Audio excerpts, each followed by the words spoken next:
آهسته و با احتیاط قدم بر می دارد. یک پاییز دیگری عمرش در حال رفتن است. نیزارماه ظریفوو 1 سال بزرگتر از جمهوری تاجیکستان سین دارد. وقتی که او به دنیا آمد در نقشه سیاسی جهان اصلا کشور به نام تاجیکستان وجود نداشت. این زن کهنسال تاجیک که اکنون 92 سال دارد شاهد تأسیس جمهوری تاجیکستان در هیئت اتحاد شوروی، فروپاشی این اتحاد و به استقلال رسیدن تاجیکستان در 24 سال پیش است.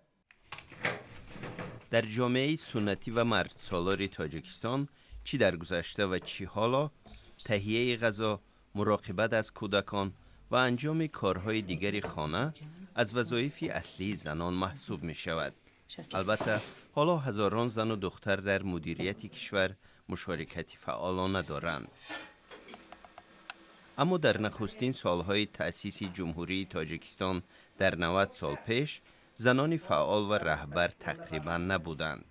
زنانی که کار اجتماعی یا سیاسی می‌کردند با هزار مانع و مشکل روبرو می‌شدند. علیرغم محدودیت و سختی‌ها، نیزارماه توانست شخصیتی بارز از خود بسازد و تا به بالاترین منصب‌های دولتی ارتقا یابد.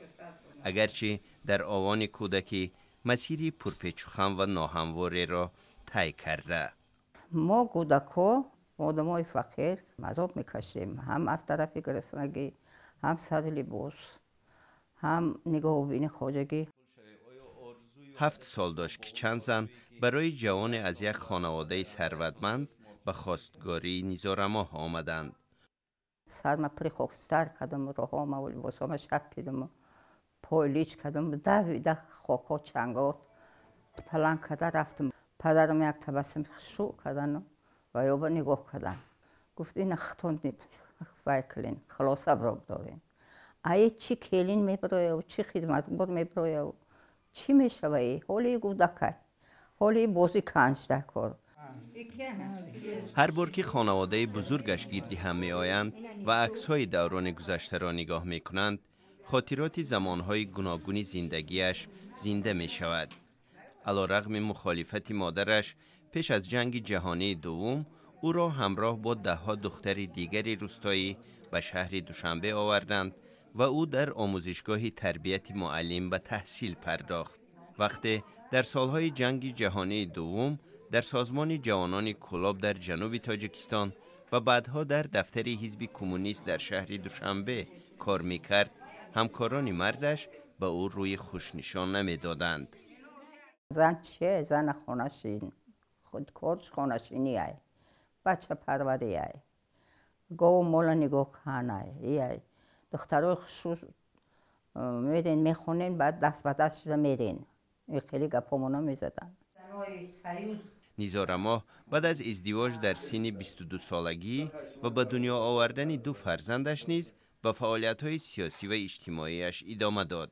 وی برای جلب دختران مناطق روستایی به مدارس تلاش میکرد و در احیای اقتصادی ضعیفی بعد از جنگ جهانی دوم در تاجیکستان سهم میگرفت، اما مشکلاتی تازه به تازه بروز میکرد. طرف قشاق‌های ما در کسل تیف چومه پیدا شد که از بعضی بیغاز اون که کسل سیل یگان گودک در بعضی خانه یگان گودک زنده نموند اگر نگیره. این عکس او در روی جلد مجله یک زمان مشهور زن شوروی چاپ شده بود که در کشورهای زیادی جهان توزیع میشد. چند سال پیش نشریه در آلمان نام نیزارماه ظریفوو را در کنار اسامی چند تن از زنان مشهور جهان قرار داده بود. نیزارماه ظریفوو به عنوان دبیر حزب کمونیست و معاون رئیس پارلمان تاجیکستان از دهه 60 تا 80 میلادی با بسیاری از رهبران اتحاد شوروی و شخصیت‌های تاریخ‌ساز آن زمان دیدار و ملاقات‌های داشته. از جمله با والنتینا ترشکووا، اولین زن فضانورد جهان، ملاقات کرده بود. همچنین در اوایل دهه 1970 مسئولیت راهبلدی و همراهی یک هیئت 53 نفره ایران به سرپرستی شهبانو فرح پهلوی را که به دوشنبه سفر کرده بود بر عهده داشت. کتاب زندگیش صفحه‌های نانوشته زیادی دارد. سالهاست که بازنشسته است. زندگی معمولی دارد. معادل $100 از دولت حقوق ماهانه میگیرد. اما سختی های دوران کودکی و جوانیش را با دشواری های امروز قابل قیاس نمی داند. سهراب ضیا، BBC، دوشنبه.